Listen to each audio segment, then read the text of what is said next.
Hello and welcome to Video Graphics with Dr. DeRise. I'm Eric DeRise. Okay, so today, as promised, I'm going to show you the basics of how to use Windows Movie Maker. I want to clarify something though. This is not the newest version of Windows Movie Maker that you have to download. It is the previous version, which actually came with a couple of different versions of Windows. Okay, so this is probably a more common version for beginners. However, I just downloaded the new version myself, so I'll be learning that one myself, and I'll do other tutorials on that one. But in the meantime, I want to give you the beginner's basics of how to make videos with Windows Movie Maker, the older version, which you didn't have to download. It was in Windows. Okay, so I'm going to go ahead and share my screen here so that we can go right to it.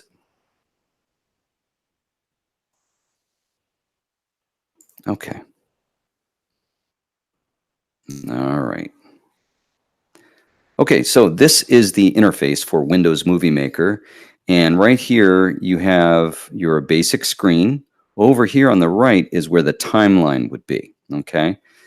And so if you know anything about video editing programs, this is a very basic interface. Now, it does have some nice options for uploading to different video platforms. You can rotate to the right or left images and videos. There are animations right here, and you can actually do some narration right here. You can record from your webcam. You can take a snapshot of a video. You can create titles and credits, which are basically a rolling version of titles. You can also add music, although there's nothing to add music to, so it's grayed out. And of course, you can add videos and photos here.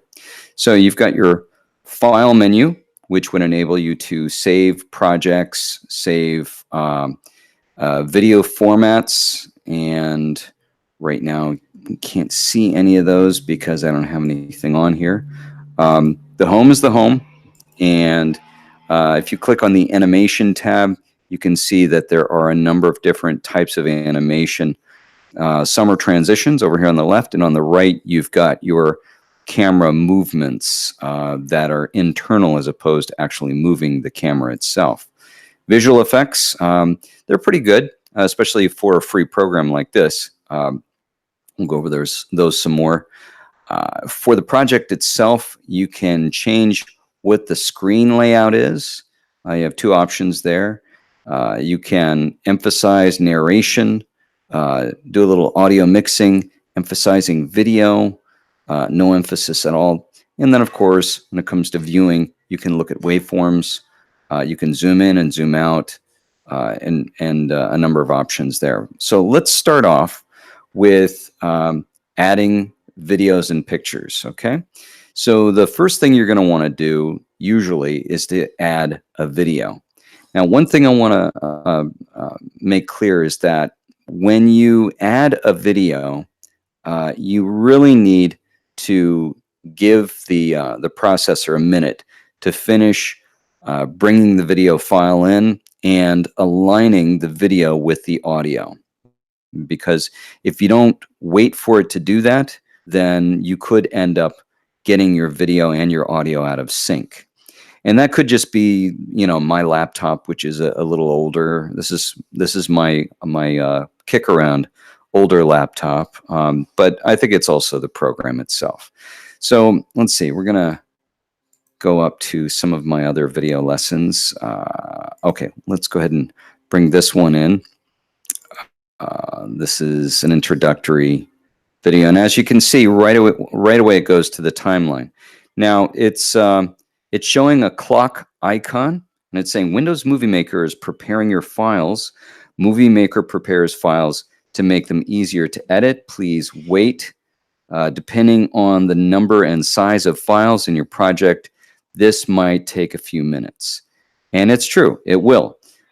So once again, you know, you really don't want to push it, okay? You want to go ahead and give it a chance to do what it needs to do. Okay. All right. And so while it works on that, you can hear my wife. She's making dinner and doing all kinds of things. So I apologize for that. This is what happens when you're a content creator from home. So let's go ahead and look at Windows Movie Maker, see how it's progressing with bringing in that video file. You can see the clock icon. It's still not done, and if you look at the time it's taking there, it's still working on it. So it's not even halfway through. So okay, I'm going to go ahead and stop that. Yeah, I want to stop. It says, you sure you want to stop? Yeah, stop preparing. Okay. So when I did that, the file, instead of showing the thumbnail, is just showing exclamation points. Okay. So I'm going to delete this. And that's all I had to do was just select it and delete it. Instead, I'm going to bring in some pictures. So I'll go to my thumbnails folder. And I'm going to bring in, let's see, I'm going to hold the Shift key down and select a couple of different images there, about 4 of them. And they're all going to come in. And as you can see, they don't really show any kind of timeline. They just came in just fine. So if we're looking at doing transitions between these, it's all we have to do is go to Animations, and I'm going to select this flip. Okay. So after I select the flip, first I selected this image, and then I selected flip, and here's what it looks like when I play it. There's the animation. So that's a transitional animation. Okay. This one right here, let's see. Oh, wow. Looks like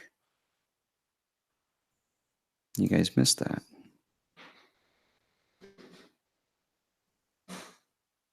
Okay. All right. All right. I'm sorry. I'm still getting the hang of this, the way this works. So, okay. Now we're looking at the Movie Maker interface. And I'm sure right now you're getting a kick out of this. I'll get the hang of it. Okay, so we've got 4 different images in here. And what I was saying was I'm going to right click on this one. And I'm going to, after I do that, click on this right here. And basically what it says is no transition. Okay, because I want you to see how we do it. So again, what I did was I went over to this icon right here where it says add videos and photos. Okay. And now it's going to take me right back to this folder where I got my last pictures. So I'm going to bring in this one of the Adobe Illustrator icon of Venus. And I'm going to put a transitional effect on her. So I selected the image and I go to Animations. And let's see, if I click on this right here, it shows me several different transitional animations that I can do. Okay. And if you want to see what they look like, you can just put your cursor over it and it will give you a preview. Okay. So these are pretty cool. So I'm going to go with that one. And with this image, I want to fade it in from black. So all you have to do is hold your cursor over the transition, and it will give you a preview. It'll tell you what it is. So I'm going to click on that one. So if I play the video now, that's what it does. It comes in that way, and then the next image will show me the other transition. So it's pretty cool stuff. All right. All right. So we're running out of time here. I'm sorry. You know, this tutorial is only supposed to be about 10 minutes long. Um, so I'm just giving you the basics right now. So what I'm going to do is I'm going to show you more on the next tutorial. I'll show you more about how to use Windows Movie Maker. If you have questions, though, please leave your comments in the comments section. Let me know what you think of this, and send me your requests, okay? I would really like to make videos that meet your needs, okay? Remember, this is for beginners. So take what I showed you in this lesson and apply it. And like I said, send me your questions. If you enjoyed this video, click the like button, please, and why not subscribe? Until next time, take care.